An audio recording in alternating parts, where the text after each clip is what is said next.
Hello friends, welcome back. എല്ലാവർക്കും സുഖല്ലേ? ഇതുപോലെ മസാലയിൽ കുളിച്ച നല്ലൊരു സൂപ്പർ ടേസ്റ്റി ആയിട്ടില്ലേ ചിക്കൻ പൊള്ളിച്ചത് ഉണ്ടാക്കിയാലോ നമുക്കിന്ന്.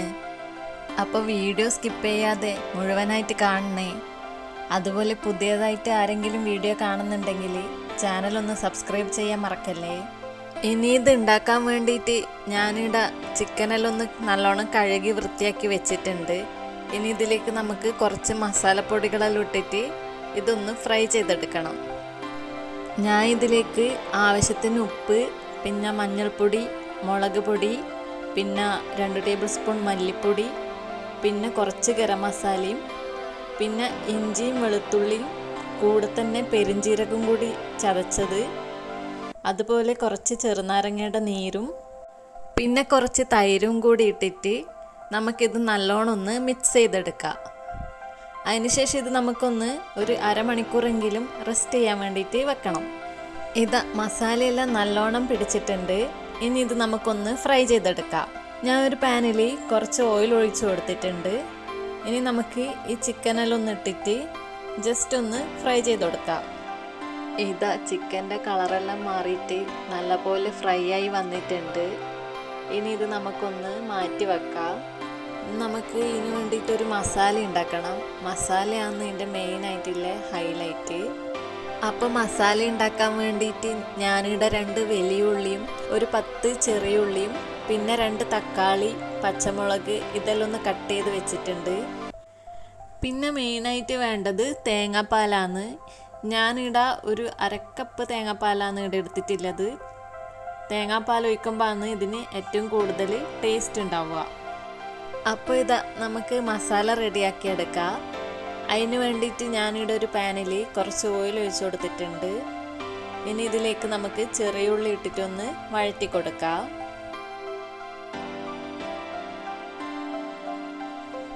ചെറിയ ഉള്ളിയെല്ലാം നല്ലോണം വഴണ്ട് വന്നിട്ടുണ്ട്.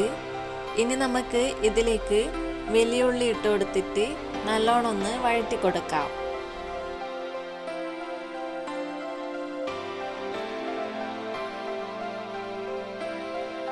അപ്പോൾ ഉള്ളിയെല്ലാം നല്ലോണം വാടി വന്നിട്ടുണ്ട്. ഇത്രത്തോളം വാടിയാൽ മതി. ഇനി നമുക്കിതിലേക്ക് ഇഞ്ചിയും വെളുത്തുള്ളിയും കൂടാതെ പെരിഞ്ജീരകവും കൂടി ചതച്ചത് ഇട്ട് കൊടുത്തിട്ട് ഇതിൻ്റെ പച്ചമണം മാറുന്നത് വരെ നമുക്കൊന്ന് വഴറ്റി കൊടുക്കാം.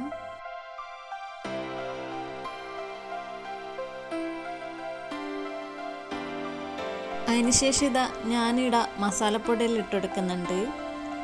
1/4 ടീസ്പൂൺ മഞ്ഞൾപ്പൊടിയും 2 ടേബിൾ സ്പൂൺ മുളക് പൊടി, 2 ടേബിൾ സ്പൂൺ മല്ലിപ്പൊടിയും കൂടി ഇട്ടിട്ട് ഞാനിത് നല്ലോണം ഒന്ന് മിക്സ് ചെയ്ത് കൊടുക്കുന്നുണ്ട്.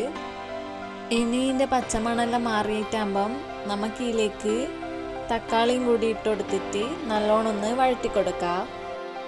ഞാനിതിലേക്ക് കുറച്ച് വെള്ളവും കൂടി ഒഴിച്ചിട്ട് ഇത് അടച്ച് വെച്ച് തക്കാളിയെല്ലാം ഒന്ന് വേവിച്ചെടുക്കുന്നുണ്ട്. അപ്പോൾ നമ്മൾ ഈ മസാലയെല്ലാം നല്ലോണം കുക്കായി വന്നിട്ടുണ്ട്. ഇപ്പം തന്നെ ഇതിന് നല്ലൊരു സ്മെല്ലാന്നുള്ളത്. ഇനി നമുക്ക് ഇതിലേക്ക് കുറച്ച് തേങ്ങാപ്പാലും കൂടി ഒഴിച്ചു കൊടുത്തിട്ട് നല്ലോണം ഒന്ന് ഇളക്കി കൊടുക്കാം.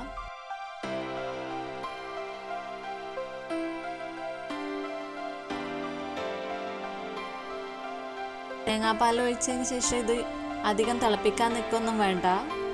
ജസ്റ്റ് ഒന്ന് ചൂടായതിന് ശേഷം നമുക്കിതൊന്ന് മാറ്റി വെക്കാവുന്നതാണ്. പിന്നെ ഞാൻ ഇതിലേക്ക് കുറച്ച് മല്ലിയിലയും കറിവേപ്പിലയും കൂടി ഇട്ടിട്ട് നല്ലോണം ഒന്ന് മിക്സ് ചെയ്ത് കൊടുക്കുന്നുണ്ട്.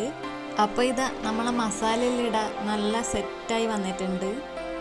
ഇനി ഇത് നമുക്കൊന്ന് മാറ്റി വെക്കാം. ഇനിയിപ്പോൾ ഞാനിവിടെ ഒരു വാഴേൻ്റെ ഇല എടുത്തിട്ട് അത് നല്ലോണം ഒന്ന് വാട്ടി കൊടുക്കുന്നുണ്ട്. എന്നിട്ട് നമുക്ക് ഈ വാഴേൻ്റെ മുകളിൽ മസാലയെല്ലാം നല്ലോണം ഒന്ന് സ്പ്രെഡ് ചെയ്ത് കൊടുക്കാം. മസാല ഞാൻ നല്ലോണം വെച്ചുകൊടുക്കുന്നുണ്ട്. ചിക്കനിൽ ഈ മസാല എല്ലാം പിടിക്കുമ്പോഴാണ് ചിക്കന് തന്നെ ഒരു നല്ലൊരു ഫ്ലേവറായിട്ട് ഉണ്ടാവുമല്ലോ. ഇനിയിപ്പോൾ നമുക്ക് ഇതിൻ്റെ മുകളിൽ ചിക്കൻ വെച്ചു കൊടുക്കാം.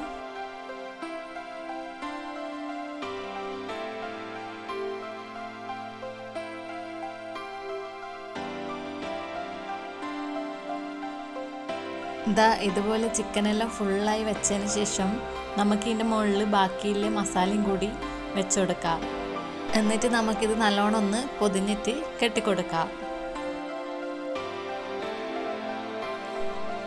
ഞാനിപ്പോൾ ഇത് നല്ലോണം ഒന്ന് പൊതിഞ്ഞ് കെട്ടിക്കൊടുത്തിട്ടുണ്ട്. ഇനി ഇത് നമുക്കൊരു പാനിൽ കുറച്ച് ഓയിൽ ഒഴിച്ചിട്ട് ഫ്രൈ ചെയ്തെടുക്കണം.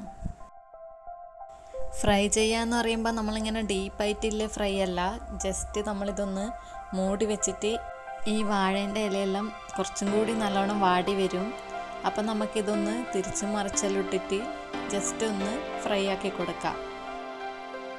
അപ്പോൾ ഞാനിത് നല്ലോണം തിരിച്ചും മറിച്ചെല്ലാം ഇട്ടിട്ട് ജസ്റ്റ് ഒന്ന് വേവിച്ചെടുത്തിട്ടുണ്ട്. അപ്പോൾ നമ്മളെ ചിക്കൻ പൊള്ളിച്ചത് ഇവിടെ റെഡിയായി. ഇനി നമുക്കിതൊരു പ്ലേറ്റിലേക്ക് മാറ്റി കൊടുക്കാം. കണ്ടില്ലേ, നമ്മളെ ചിക്കൻ പൊള്ളിച്ചത് നല്ല സൂപ്പറായി വന്നിട്ടുണ്ട്. അപ്പോൾ എല്ലാവരും ഒന്ന് ട്രൈ ചെയ്ത് നോക്കുക. വീഡിയോ ഇഷ്ടപ്പെട്ടാൽ ലൈക്ക് ചെയ്യാനും സബ്സ്ക്രൈബ് ചെയ്യാനും മറക്കരുത്.